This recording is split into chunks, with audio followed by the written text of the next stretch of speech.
So sa mga nagtatanong po, wait lang, about dito sa ginawa ko kahapon, ayan, meron siyang 12mm at 12 volts.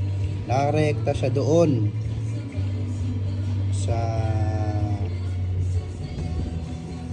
nakikita nyo dito, ito, ayan, TV 21 yung nasa baba.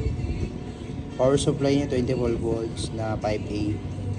Ang bahay lang naman, yan. Tapos nakatap yung MT21 doon din kung saan nakatap yung fan doon sa female port ng TV21. So nag-shared lang sila ng power. So hindi naman ito ay, wala pa namang 50 watts to. Bahay lang naman, tamang ano lang. Then ito 100 watts na sub, tsaka to. Wala ngang left yung ano, yung TV21. So yun, nagtatanong dito sa splitter. Ito yung splitter.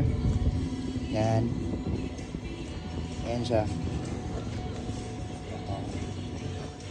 Yan. Wala po akong ginamit na V8. Kinonect ko lang siya sa PC. Bale, AUX siya. So open pa rin yung Bluetooth nung MT21 at saka nung TV21. So yun lang.